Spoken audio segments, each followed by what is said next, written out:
Mesdames et messieurs, maintenant, je vous propose d'écouter avec les doigtés magiques de la technique ce matin, Thierno Baldé. Il est avocat à la cour. Il revient un peu sur une mésaventure qu'il a connue hier aux environs de 13h30. Ça s'est passé en plein jour ici même à Conakry et ça concerne la garde présidentielle de la République de Guinée. On écoute ça et puis on se reprend juste après. J'espère que maintenant, ça doit être le très bon élément sonore. Nostalgie, la première radio privée de Guinée.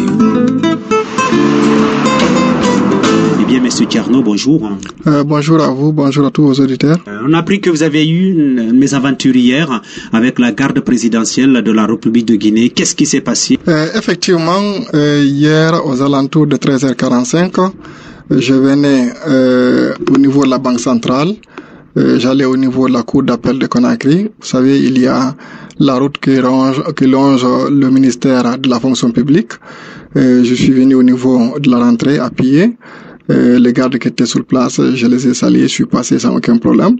Je suis venu au niveau de la sortie. J'allais au niveau de la cour d'appel. J'avais déjà dépassé le périmètre de la présidence. Et puis il y a un des gardes qui m'appelle pour me dire « Hey, toi, viens ici ». J'ai dit « Mais pourquoi ?» Il me dit, viens ici. J'ai dit, écoutez, ne me parlez pas comme ça. Je suis un avocat, je vais à la cour d'appel. Il dit alors. Donc, j'essaie de continuer mon chemin. Et là, il ne fallait pas. Ils viennent se jeter sur moi, deux d'entre eux. Ils me traînent par terre. Ils me frappent au niveau de ma poitrine, sur le dos. Ils jettent sur mon sac. Ils viennent, ils m'arrêtent. Et puis, ils me disent, retourne là où tu es venu. J'ai dit, écoutez, je travaille ici, je suis au niveau de la cour d'appel. Je vais là-bas. Il me dit, oh, il me frappe encore. Il me pousse et puis là je sors par là où je suis venu, je reviens à nouveau, je rencontre le chef de bataillon Moussa Kamara qui me salue et puis il me demande qu'est-ce qu'il y a, je l'explique. Il me propose de venir voir les gardes concernés, je dis je ne veux pas. Il insiste et je viens ensemble devant lui. Il y a les mêmes gardes qui continuent à m'insulter devant lui, me traiter les noms de tous les oiseaux que je ne peux pas répéter devant vous ici. Et voilà, j'ai dit finalement partir. Et il n'y a eu aucune réaction.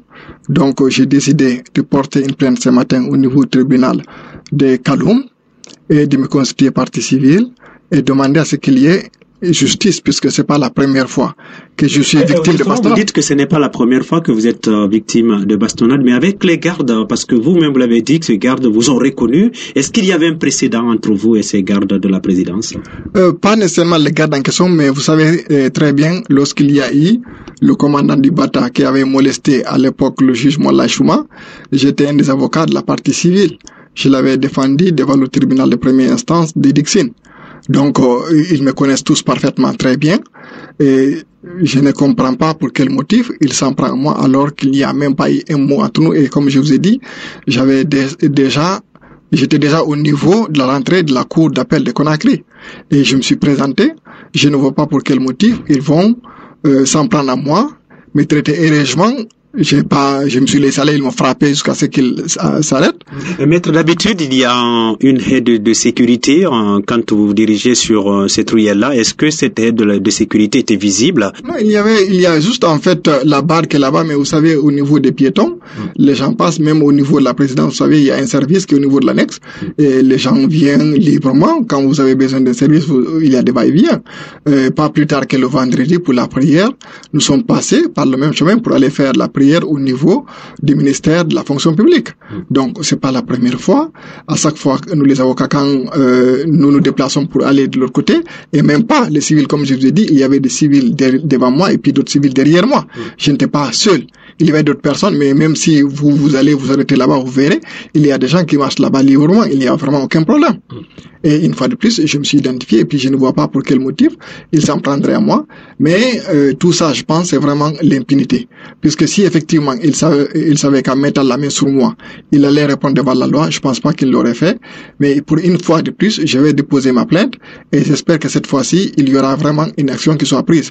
Puisque vous avez suivi il y a quelques jours l'assassinat de Thierno Aliou Diaoné, il y a tout le monde qui est en train de pleurer, ces messieurs, alors qu'on aurait pu éventuellement prendre disposition pour le sécuriser, puisqu'il semble qu'il avait fait l'objet de menaces pendant plusieurs semaines, plusieurs mois, mais il y a une action qui a été entreprise. Et en ce qui me concerne, c'est pas la première fois.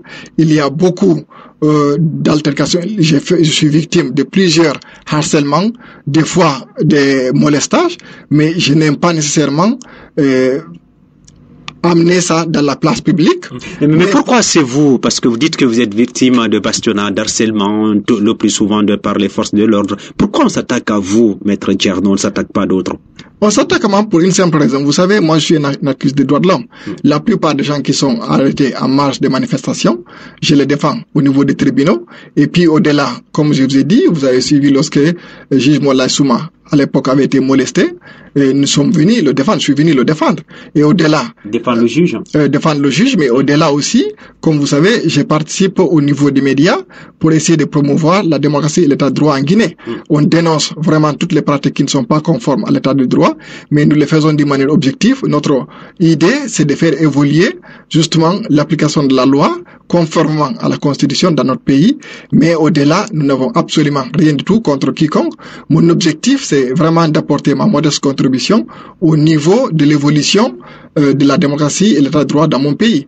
Et je pense que c'est un travail qui est louable. Je ne vois pas pour quel motif on s'en prendrait à moi pour de telles activités. Mais que cela n'en tient, on sait exactement. Malheureusement, dans notre pays ici, il y a beaucoup de gens qui ne veulent pas voir la Guinée prospérer. Leur objectif, c'est de s'aimer la terreur pour empêcher justement les gens de s'exprimer librement, de donner leur opinion par rapport à l'évolution au sein de la société. Mais ce travail que nous faisons, c'est un travail qui est important, et quel que soit le harcèlement, quelle que soit l'intimidation, aussi longtemps que moi, en tout cas, je serai en vie, je continuerai ce travail que je suis en train de faire. Rien au monde ne pourra m'empêcher de le continuer, mais je tiens pour une fois que tout le monde soit informé, que tout le monde sache, parce qu'il ne faudrait pas demain matin qu'on retrouve mon corps quelque part, qu'on dise ah c'est des bandits, tout ça. Ce ne sont pas des bandits, c'est pas la première fois, une fois de plus que ça arrive. J'ai déposé des plaintes qui n'ont jamais eu de suite, et une fois de plus les personnes qui se sont pris à moi, qui m'ont frappé, qui m'ont molesté, ils sont là, ils sont connus, ils sont identifiés, et c'est des personnes qui ne sont pas au-dessus de la loi. Quand on parle d'état de droit, tout le monde doit se soumettre à l'état à la loi. Si effectivement j'ai commis un acte contraire à la loi, ils peuvent très bien porter plainte contre moi, ou bien, dans ces conditions, m'arrêter, me déposer devant acquis de droit, mais sans prendre à moi, me frapper, me traiter de tous les non-droits. Cela est inadmissible dans un état de droit, et je compte faire valoir mes droits, et j'espère pour une fois que la justice va vraiment agir. Et dans cet espoir-là, est-ce que vous avez pu rencontrer le ministère des Droits de l'Homme? Parce que vous dites que c'est pas une première qu'on s'attaque à votre personne, et le gouvernement de Guinée a mis en place un ministère des Droits de l'Homme et des Libertés publiques. Est-ce que vous l'avez touché pour justement faire appliquer vos droits? Je n'ai pas pu le faire pour l'instant, pour une simple raison, vous savez, comme je vous ai dit, j'étais battu aux alentours de 13h30 et j'avais vraiment mal partout. Il me fallait justement essayer d'aller voir les médecins et tout.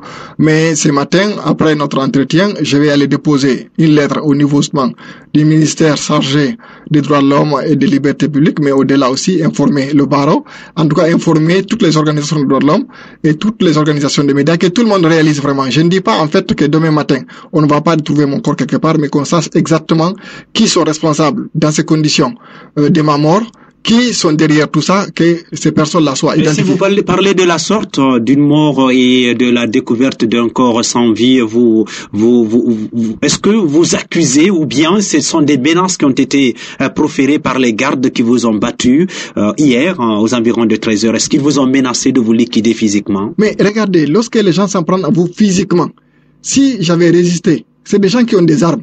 Si j'avais résisté, il aurait pu, au-delà de m'avoir battu, il aurait pu tirer sur moi. Et qu'est-ce que j'aurais fait?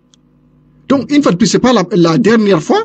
Si vous vous rappelez très bien, j'étais avec M. Diani, qui est le président de Chevaliers de la République. On était ensemble, en pleine journée devant tout le monde. Ils m'ont battu, il y a tout le monde qui était autour, qui leur demandait d'arrêter, afin d'empêcher que je sois tué. Et il a fallu qu'un des gendarmes vienne me tirer de leurs mains et me permettre de me dégager. Donc, c'est une fois de plus, quand vous êtes en face de telles personnes qui disposent des armes, rien ne vous garantit que vous allez survivre à leur attaque. Donc ça, c'est arrivé une fois, deux fois, et c'est la troisième fois que ça m'arrive. Donc il faudrait bien s'attendre à tout. Puisque une fois de plus, là où je suis comme ça, j'ai mal partout au niveau de mon corps, et je ne vois pas pour quel motif. Ils vont s'apprêter, une fois de plus, je vous ai dit, devant le chef de bataillon Moussa Camara, ils ont confirmé ce qu'ils m'ont dit, ils m'ont insulté encore devant lui. Je ne vois pas pour quel motif ils vont me traiter de cette manière. Dans les injures, est-ce qu'il y a des menaces à votre encontre? Mais bien sûr, ils me disent que c'est un faux avocat, un vaurien. Si tu ne quittes pas ici, tu vas voir ce qu'on va te faire. Mais qu'est-ce que cela signifie?